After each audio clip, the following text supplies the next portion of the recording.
Hi, if you're using Klaviyo, I'm going to show you exactly how you can get a table like this one where you can see your customer lifetime value. So let's get started. You're going to go to list and segment and create a segment. Then you're going to get all your buyers in that segment. So I'm going to call this buyers, what somebody has done, and then say placed order.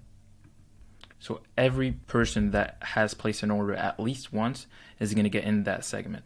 You let it load. When that's done, you're going to have something that looks like this.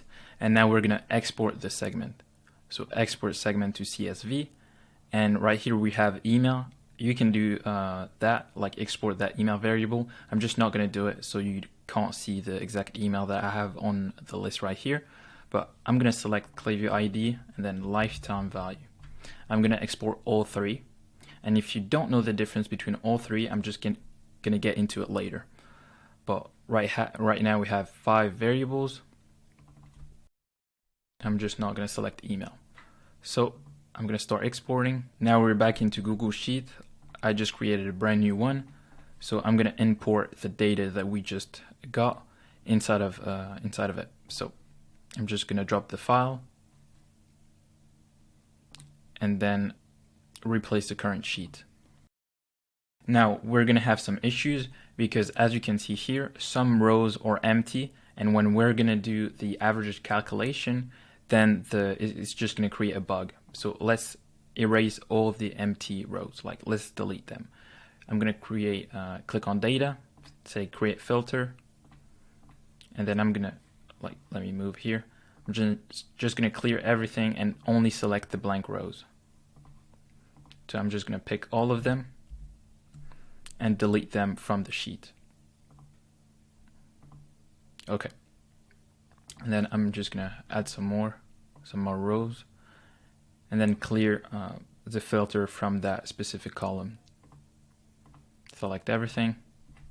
And then here you have all of your customers that spend something with you in that sheet. Now, because this is a lot of people to look at, I'm just going to group the rows together so we can have a clearer view of what's happening.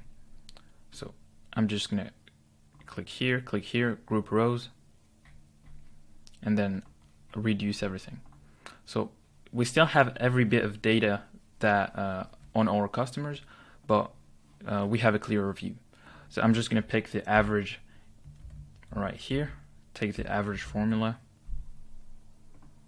and then pick the first row up until the last row.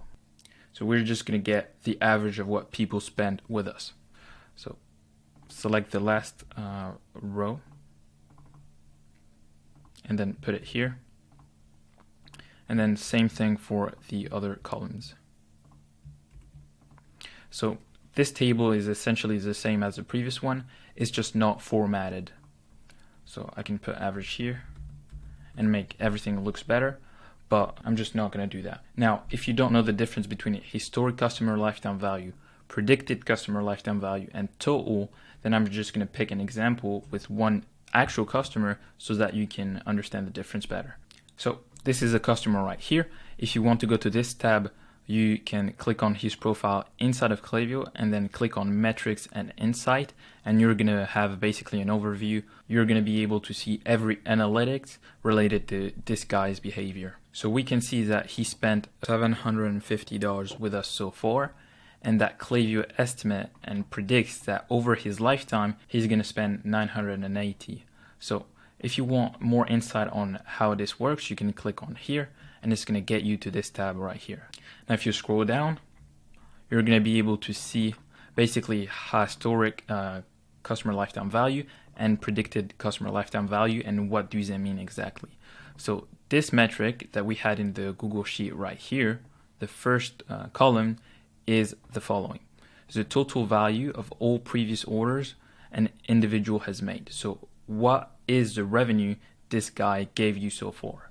And then the second column that we had in the Google Sheet, the one right here, this is what Klaviyo predicts the person is going to spend with you. Now, the more customer and the more data that you have inside of your Klaviyo account, the more accurate this predicted LTV is going to be, and the total customer lifetime value is just going to be the sum of the predictive and historic customer lifetime value. And if you are an e-commerce store, I find that the best way to increase your lifetime value is with the email marketing.